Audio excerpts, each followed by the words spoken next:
How to check and replace the thermal cutoff thermostat. Disconnect the dryer from the wall outlet. Turn the dryer around or go behind the dryer. Remove the terminal block cover plate and the back panel. The thermal cutoff is located right on the side of the heater box. The thermal cutoff is a safety device used to blow and stop the heating element from heating if the airflow through the dryer is restricted. Disconnect the two red wires from the thermal cutoff thermostat. Set your multimeter on the lower scale to read ohms. Take a reading between these two terminals.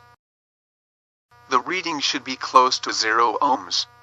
If the reading is infinity, the thermal cutoff thermostat is bad and it must be replaced. To replace it, remove the holding screw and remove the bad thermal cutoff. Set the new one in place and secure it with a holding screw. Connect the two red wires to the thermal cutoff thermostat. It doesn't matter which wire connect to which terminal. On top of the blower duct, you will find a notice that says that you need to replace the high limit thermostat when the thermal cutoff blows off, and that you need to make sure that there are no obstructions on the airflow to the outside. This is how to replace the thermal cutoff with an exact replacement. Remove the red wire from the thermal cutoff and the white wire with a black line. This wire could also be color orange. Use a screwdriver to remove the high limit thermostat, like this.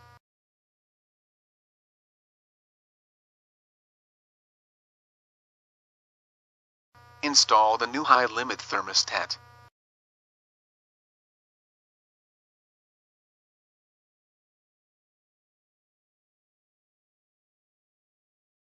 Connect the white wire with the black line, or the orange wire, if your dryer uses an orange wire. And connect the red wire. That was the way to replace the high limit thermostat with the same replacement high limit thermostat. Let me show you how to replace this high limit thermostat with the one on the replacement kit number 279816. Remove this red wire. Then, the white wire with a black line on it. The color of this wire could also be orange. Remove the red wire from the terminal on the heating element. Use a screwdriver like this to remove the high limit thermostat.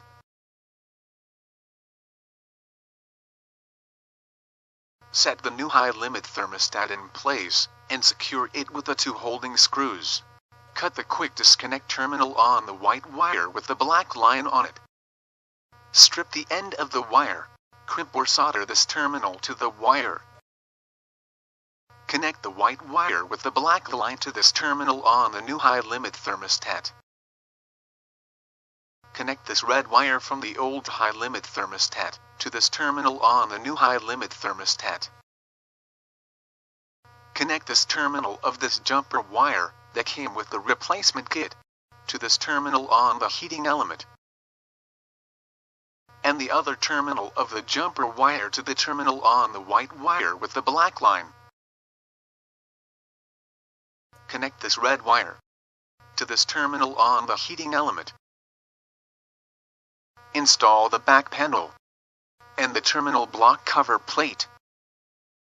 Let's check the airflow before using the dryer. Connect the dryer to the wall outlet. Set the timer on the fluff air setting so the heating element won't be turned on. And turn the dryer on. Go outside of the house and check the air exhausting from the dryer. The flapper should be open all the way, indicating that there is a strong airflow to the outside, like this.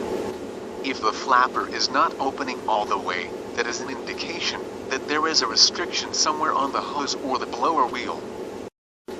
Remove the hose from behind the dryer and check the airflow. If the airflow is strong, then you need to check the hose for lint clogging the hose, or for a kink on the hose.